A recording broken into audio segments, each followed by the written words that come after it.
కాంగ్రెస్ ఇంకా గట్టిగా జై కాంగ్రెస్. ధన్యవాదాలు మిత్రులారా.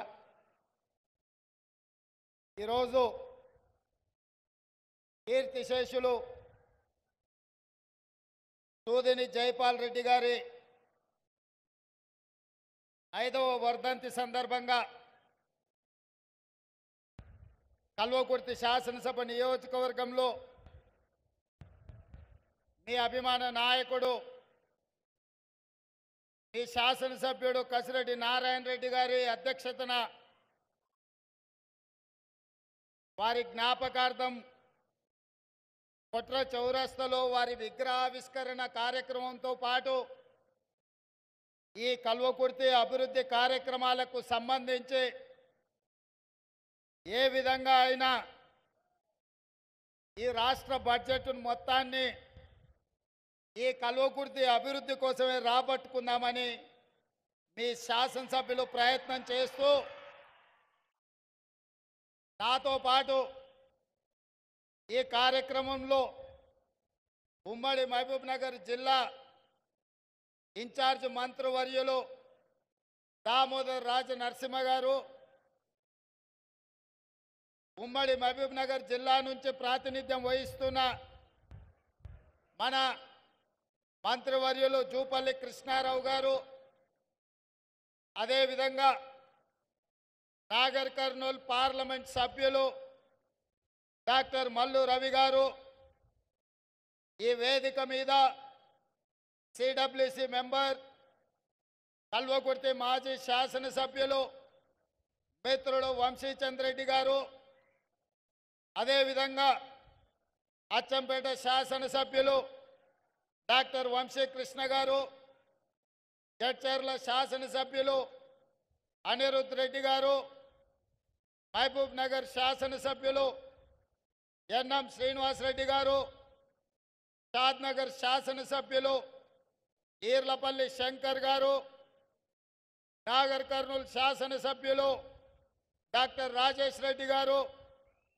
అదేవిధంగా దేవరకద్ర శాసనసభ్యులు మధుసూదన్ రెడ్డి గారు, అదేవిధంగా ప్లానింగ్ కమిషన్ వైస్ చైర్మన్ పెద్దలు డాక్టర్ జిల్లెల చిన్నారెడ్డి గారు, వేదిక మీద పెద్దలు అందరూ, జైపాల్ రెడ్డి గారి కుటుంబ సభ్యులు, ప్రాణ సమానులైన కల్వకుర్తి నియోజకవర్గ కాంగ్రెస్ పార్టీ కార్యకర్తలకు నాయకులకు మనస్ఫూర్తిగా ధన్యవాదాలు, కృతజ్ఞతలు. జూపల్లి కృష్ణారావు గారు చెప్పినట్టు ఢిల్లీకి రాజైన తల్లికి కొడుకే అన్నట్టుగా నేను జడ్పీటీసీగా శాసన మండలి సభ్యుడిగా శాసనసభ్యుడిగా పార్లమెంట్ సభ్యుడిగా ఈనాడు తెలంగాణ రాష్ట్రానికి 2వ ముఖ్యమంత్రిగా ఏ బాధ్యత చేపట్టినా ఎంత ఎత్తుకు ఎదిగినా నేను నల్లమల బిడ్డనే, నేను మీ సోదరుడినే. నాకు ఏ హోదా వచ్చినా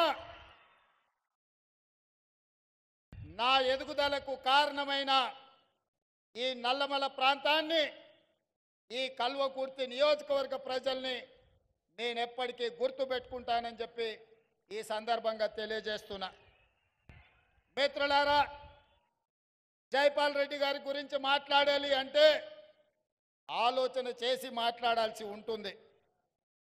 వారు ప్రజాప్రతినిధిగా కాదు, వారు ఒక పార్టీ నాయకుడిగా కాదు, వారు ఒక సిద్ధాంతకర్తగా ఈ దేశ రాజకీయాలను ఏ విధంగా సిద్ధాంతం వైపు మళ్లించాలో అందులో లోతైన విశ్లేషణ చేసి వారు 4 సార్లు శాసనసభ్యుడిగా ఈ కల్వకుర్తి ప్రాంతం నుంచి, 5 సార్లు లోక్సభ సభ్యుడిగా, 2 సార్లు రాజ్యసభ సభ్యుడిగా, 1969లో మొట్టమొదటిసారి శాసనసభ్యుడిగా ఎన్నికై వారి చివరి శ్వాస వరకు ప్రజా జీవితంలో ఉండి వారికి అధికారం ఉన్నా లేకపోయినా వారు ఎప్పుడు సిద్ధాంతాలను వదలలేదు, ప్రజా సమస్యలను ప్రస్తావించకుండా ఊరుకోలేదు.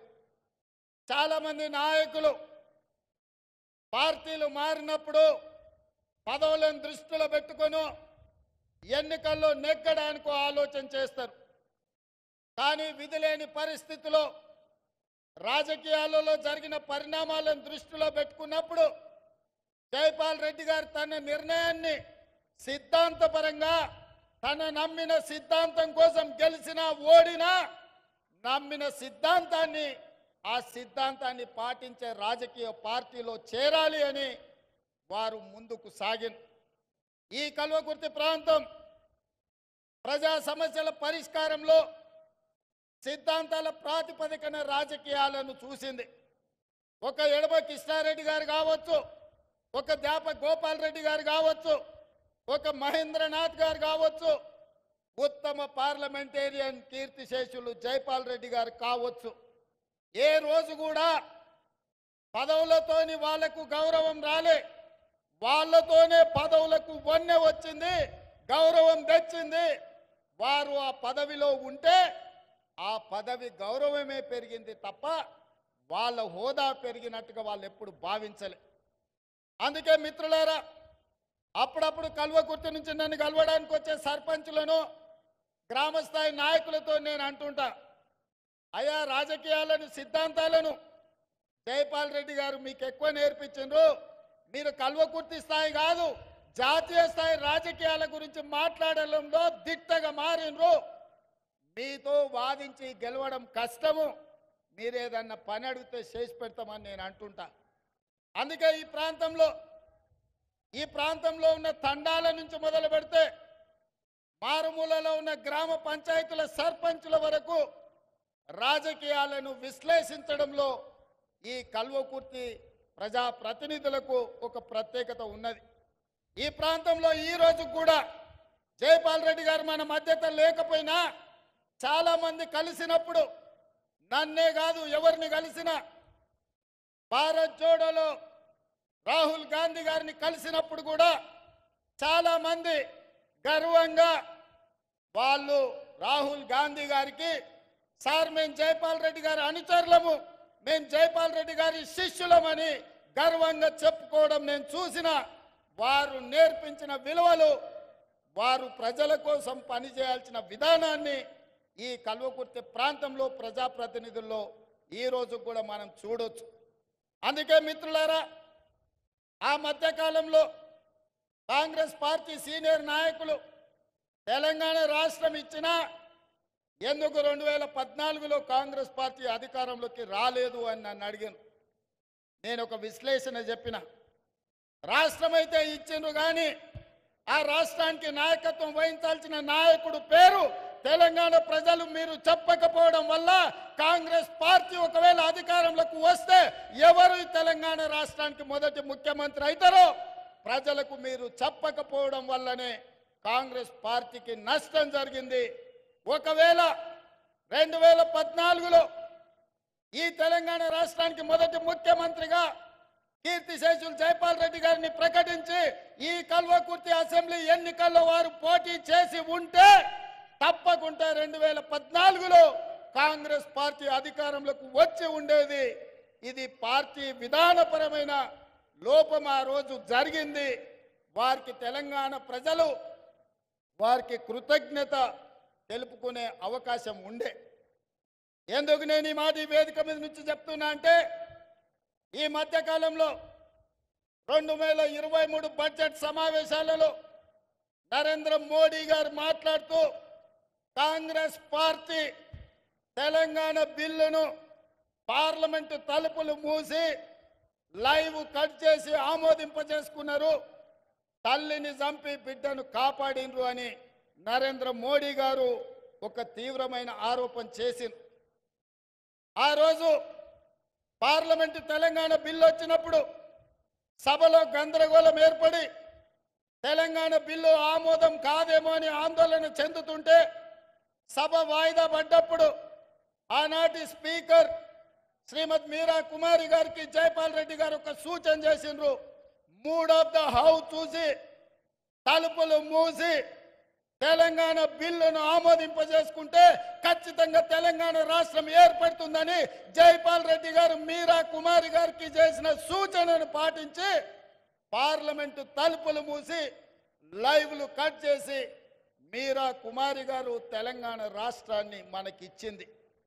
అట్లనే జైపాల్ రెడ్డి గారి సూచనతోటే జైపాల్ రెడ్డి గారు కేంద్ర మంత్రివర్యులుగా మంత్రివర్గ సమావేశంలో మన్మోహన్ సింగ్ గారిని సహచర మంత్రివర్గ సభ్యులకు తెలంగాణ రాష్ట్రం ఎందుకోసం ఏర్పడాలి, తెలంగాణ రాష్ట్రము ఎందుకు ప్రజలు కోరుకుంటున్నారో సంపూర్ణంగా వారు వివరించింది.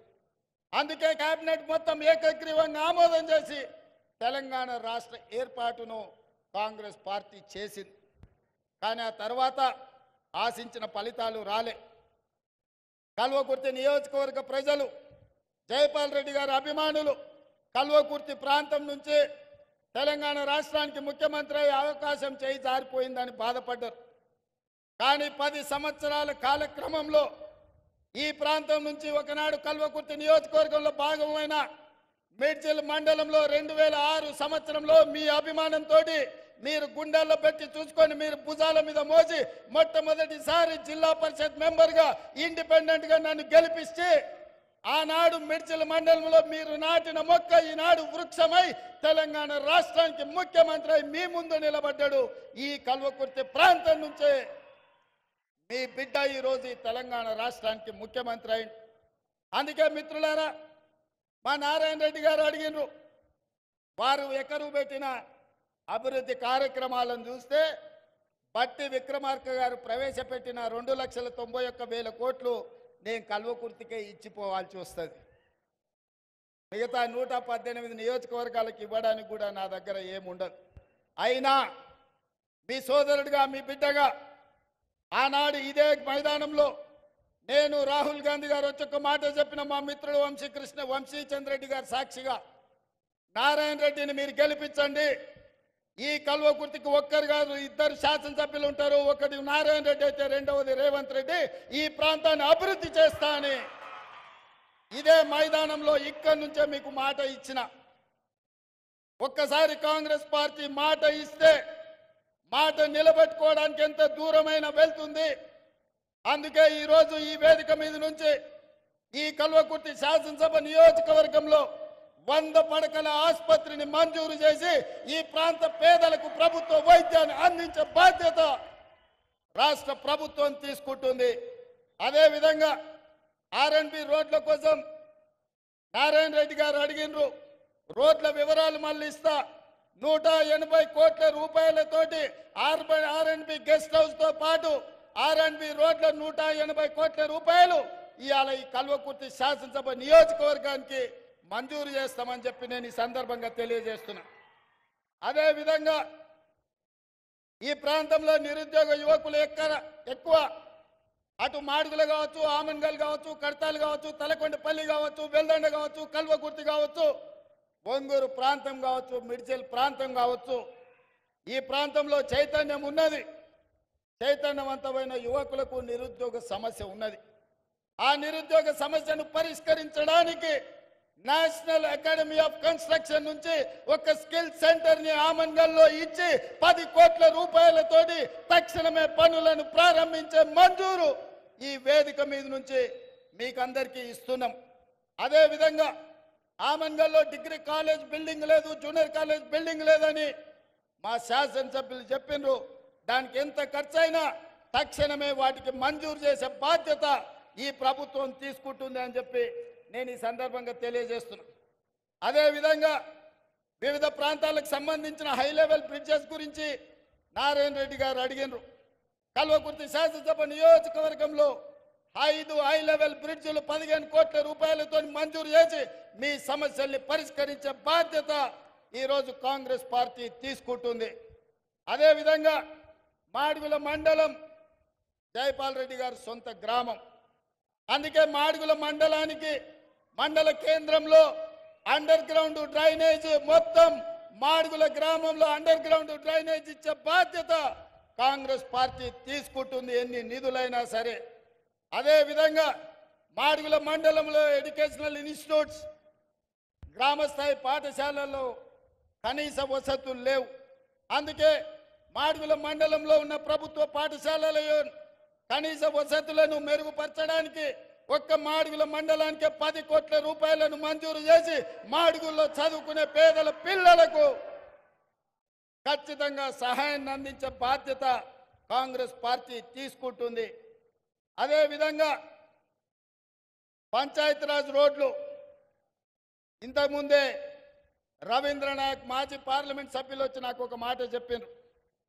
ఒకనాడు లంబాడాలు బీసీలో ఉంటే ఎస్టీల జాబితాలో చేర్పించాలని ఆనాడు ఎమ్మెల్యేగా పార్లమెంట్లో అసెంబ్లీలో రాణిస్తున్న జైపాల్ రెడ్డి గారు మమ్మల్ని పిలిచి చెప్పి లంబాడాలను బీసీలో నుంచి ఎస్టీలకు మార్పించడానికి ఆనాడు ఇందిరాగాంధీ గారిని ఒప్పించి లంబాడ సోదరులను ఎస్టీలలో చేర్పించిండ్రని చెప్పి ఇంతకుముందే రవీంద్ర నాయక్ గారు చెప్పారు.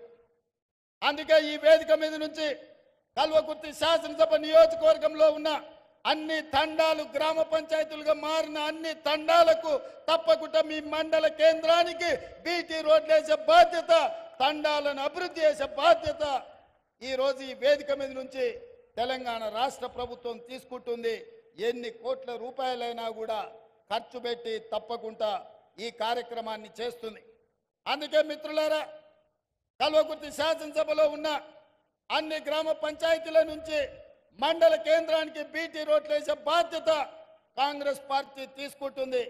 మండల కేంద్రాల నుంచి జిల్లా కేంద్రానికి డబుల్ రోడ్ వేసే బాధ్యత కాంగ్రెస్ పార్టీ తీసుకుంటుంది. ఇదే కాదు, జిల్లా కేంద్రం నుంచి రాష్ట్ర రాజధాని హైదరాబాద్ నగరానికి 4 లేన్ రోడ్లను వేసే బాధ్యత కాంగ్రెస్ పార్టీ తీసుకుంటుంది. ఇదే కాకుండా హైదరాబాద్ శ్రీశైలం రోడ్డు, ముఖ్యంగా కల్వకుర్తి నుంచి హైదరాబాద్ వరకు విపరీతమైన రద్దీ పెరిగింది, ప్రమాదాలు జరుగుతున్నాయి. మొన్న ఢిల్లీ వెళ్ళినప్పుడు నేను, కోమటిరెడ్డి వెంకటరెడ్డి గారు, నితిన్ గడ్కరీతో మాట్లాడి హైదరాబాద్ కల్వకుర్తి శ్రీశైలం జాతీయ రహదారిని 4 రోడ్ల లేన్గా రోడ్డు మంజూరు చేయించడానికి మాట్లాడినాం. తొందరలోనే హైదరాబాద్ కల్వకుర్తి వరకు 4 లేన్ రోడ్డును అభివృద్ధి చేసే బాధ్యత కాంగ్రెస్ పార్టీ తీసుకుంటుంది. అదేవిధంగా మిత్రులు, నేను చదువుకున్న పాఠశాల తాండ్ర గురించి గుర్తు చేసిండ్రు. మా నారాయణ రెడ్డి అక్కడ 50 లక్షలే అడిగిండు. నేను చదువుకున్న పాఠశాల తాండ్ర హై స్కూల్కు 5 కోట్ల రూపాయలు ఇచ్చి అక్కడ పాఠశాలను అభివృద్ధి చేసే బాధ్యత నేను తీసుకుంటా అని చెప్పి ఈ సందర్భంగా తెలియజేస్తున్నా. అదేవిధంగా వెల్దండ మండలంతో, వెల్దండ ప్రాంతంలో ఉన్న ప్రజలతో, అక్కడున్న మిత్రులతో నాకు సన్నిహిత సంబంధాలు ఉన్నాయి. వెల్దండ మండల కేంద్రంలో పాఠశాలల అభివృద్ధి కోసం అదనంగా 5 కోట్ల రూపాయలు ఇచ్చి వెల్దండ మండల కేంద్రంలో ఏమేం కావాలో మీరు అభివృద్ధి చేసుకోండి, దానికి అవసరమైన నిధులను ఇచ్చే బాధ్యత కాంగ్రెస్ పార్టీ తీసుకుంటుంది అని చెప్పి నేను ఈ సందర్భంగా తెలియజేస్తున్నా.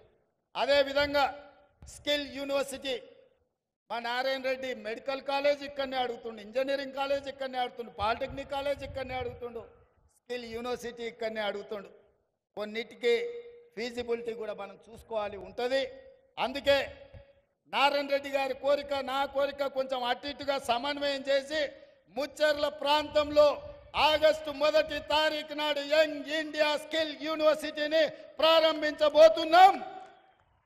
100 కోట్ల రూపాయలు 50 ఎకరాల భూమిని కేటాయించి కల్వకుర్తికి ఏదైతే కర్తాల మనకు మొట్టమొదటి ముఖద్వారమో అక్కడ కూతవేటి దూరంలో ఉన్న ముచ్చెర్లలో ఉన్న ల్యాండ్లో యంగ్ ఇండియా స్కిల్ యూనివర్సిటీని ఆగస్టు 1వ తారీఖు నాడు 50 ఎకరాలలో 100 కోట్లతో పనులు ప్రారంభించబోతున్నాం.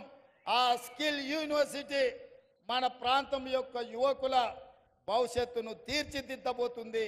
ఆగస్టు 1వ తారీఖు నాడే రాబోయే 3 రోజుల్లో ప్రారంభించుకోబోతున్నాం.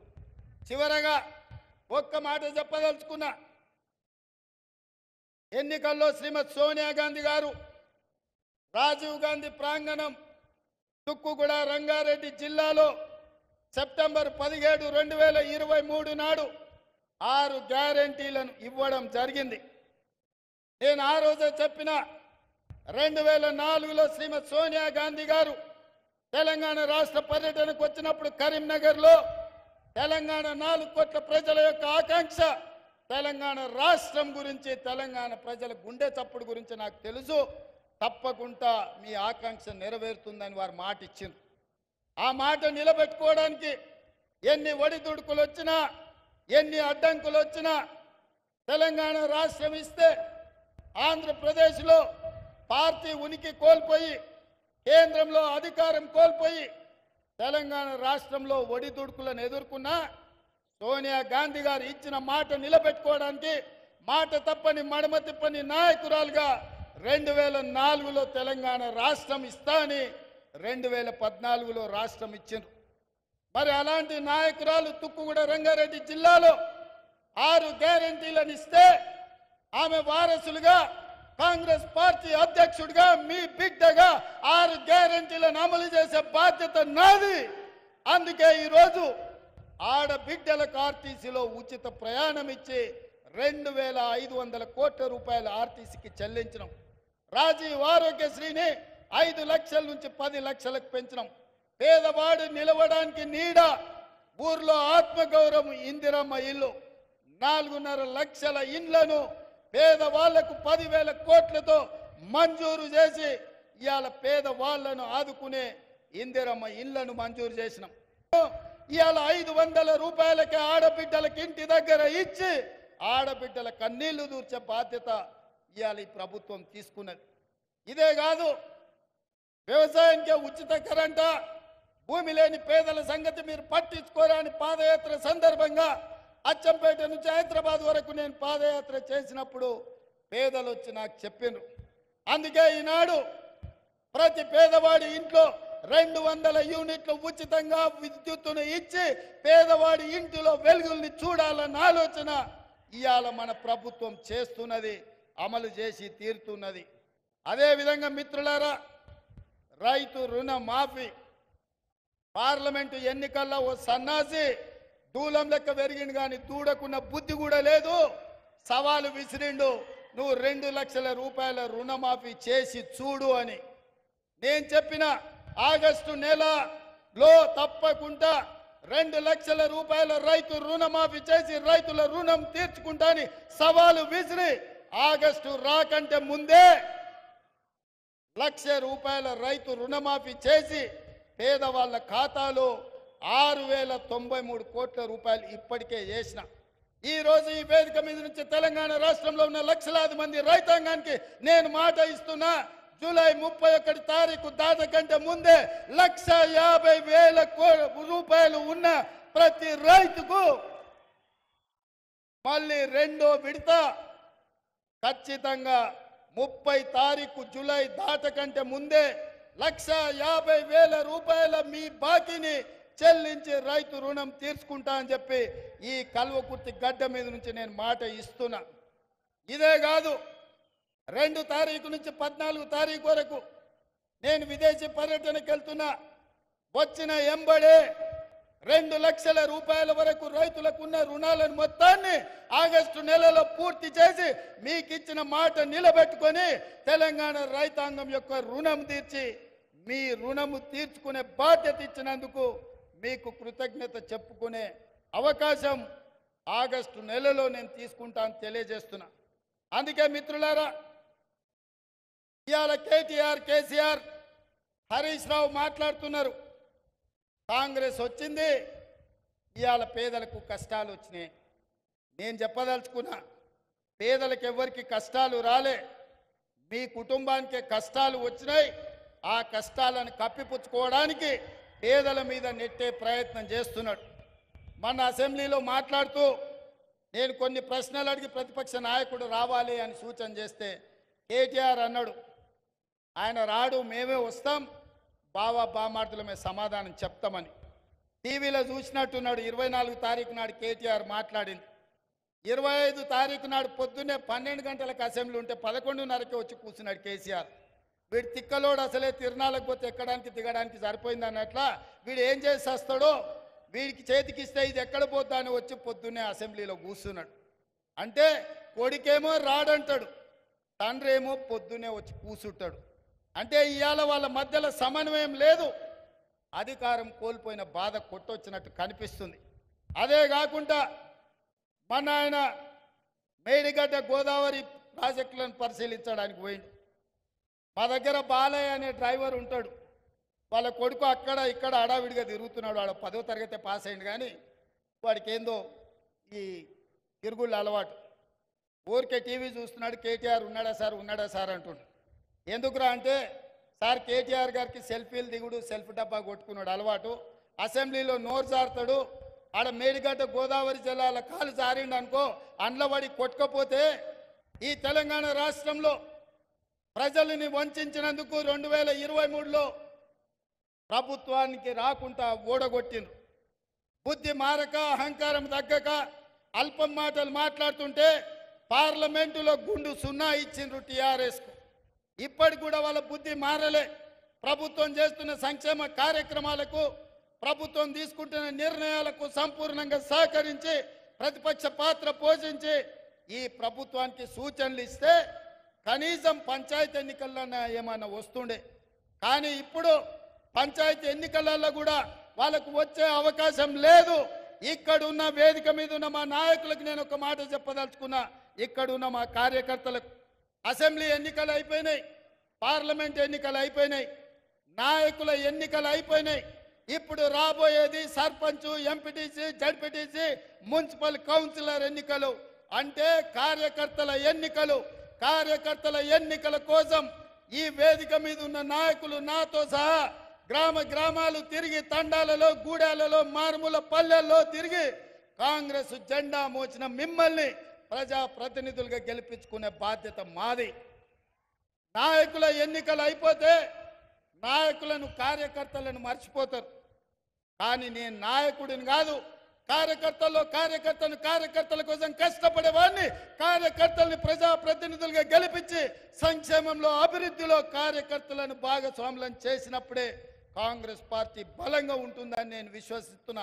అందుకే మిత్రులారా, రాబోయే సర్పంచ్ ఎన్నికలకు సమాయత్తం కాండి. ఎంపీటీసీలు, జడ్పీటీసీలు, కౌన్సిలర్లు, కార్పొరేటర్లు, కార్యకర్తలను గెలిపించుకొని ఈ అధికారంలో మిమ్మల్ని భాగస్వాములను చేసుకొని ఈ ప్రభుత్వం అమలు చేస్తున్న సంక్షేమ కార్యక్రమాలు మీ ద్వారానే పేదలకు గ్రామాలలో అందించే బాధ్యత మేమందరం తీసుకుంటాం.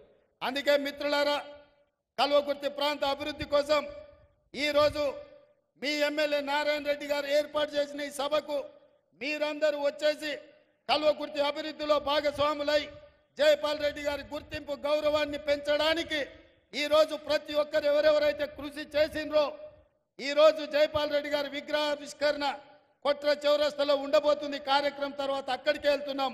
కార్యకర్తలను అందరినీ కూడా జాగ్రత్తగా అక్కడికి రమ్మని సూచన చేస్తూ జైపాల్ రెడ్డి గారి విగ్రహావిష్కరణ చేయడం నాకు ఒక గొప్ప అవకాశం. తెలంగాణ రాష్ట్ర ముఖ్యమంత్రిగా బాధ్యతలు చేపట్టిన నాకు దక్షిణ తెలంగాణ నుంచి ఉత్తమ పార్లమెంటేరియన్గా ఎన్నికైన సిద్ధాంతకర్త, అదేవిధంగా ఈ దేశంలో సరళీకృత విధానాలతో దేశంలోనే వన్నె తెచ్చిన పివి నరసింహారావు గారి తర్వాత జాతీయ రాజకీయాలలో తెలుగు బిడ్డలకు గౌరవం తెచ్చిన జైపాల్ రెడ్డి గారి విగ్రహావిష్కరణలో పాల్గొన్న మీకందరికి కూడా మనస్ఫూర్తిగా ధన్యవాదాలు, కృతజ్ఞతలు తెలియజేసి సెలవు తీసుకుంటున్నా. జై కాంగ్రెస్, జై కాంగ్రెస్.